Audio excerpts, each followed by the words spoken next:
Lightspeed Commerce's Lightspeed stock rose more than 2% at the open on Thursday but ended the day down 3%, after saying a report by U.S. short seller and investment manager Spruce Point Capital Management is false. The report contains numerous important inaccuracies and mischaracterizations which Lightspeed believes are misleading and clearly intended to benefit Spruce Point, which itself has disclosed that it stands to profit in the event that the stock price of Lightspeed declines, said Lightspeed in a statement. Lightspeed cautions investors to not make decisions based on this report and instead strongly encourages them to consult credible sources, including Lightspeed's filings with the Canadian Securities Regulatory Authorities and the U.S. Securities and Exchange Commission, prior to making their investment. Lightspeed's stock fell 11.7% yesterday on the scathing report, saying the stock could fall between 60% and 80% over the long term. Technology stocks have been under pressure in recent days, and the report only made things worse for one of Canada's tech darlings and top performers on the TSX. Montreal-based Lightspeed offers point-of-sale payment solutions.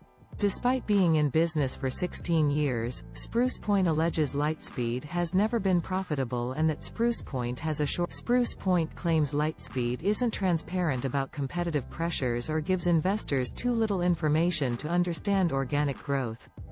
It also accuses Lightspeed of inflating customer. We question why Lightspeed reported 50,000-plus customers up through November 2018, and then ceased customer count disclosures to investors when coming public in March 2019, said Spruce Point. In our view, the company might have shifted the narrative from customers to locations in an attempt to conceal a materially inflated customer count or an undisclosed material adverse event involving customer loss. Acquiring other companies has been part of Lightspeed's growth.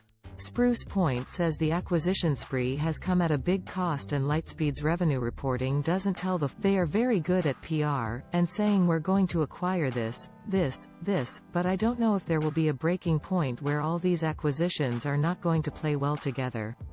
It looks great on paper, but when you go into practice, how is this going to operate beyond just numbers on a PR deck? Said Spruce. Spruce Point says Lightspeed has weak corporate governance, worrisome auditor oversight and is also expensive on a valuation basis. Lightspeed denies Spruce Point's. Lightspeed is confident in its governance, financial reporting and business practices.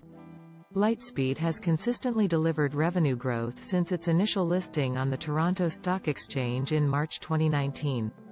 In the quarter ended June 30, 2021, revenue of $115.9 million increased 220% from the prior year quarter with organic software and transaction-based revenue growth of. When a stock has a big run, it's not uncommon for it to be a target for short sellers. This isn't the first time a Canadian tech company has come under attack from a U.S. short seller.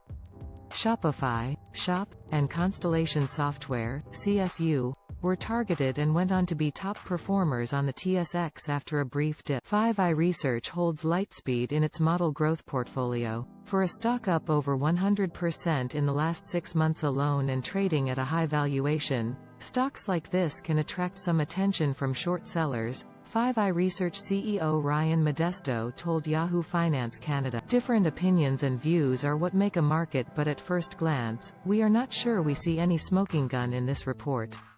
Competition in the space is increasing, but it is a large market and Lightspeed is moving quickly to claim their share. Jesse Baines is a senior reporter at Yahoo Finance Canada. Follow him on Twitter at Jesse's. Download the Yahoo Finance app, available for Apple and Android.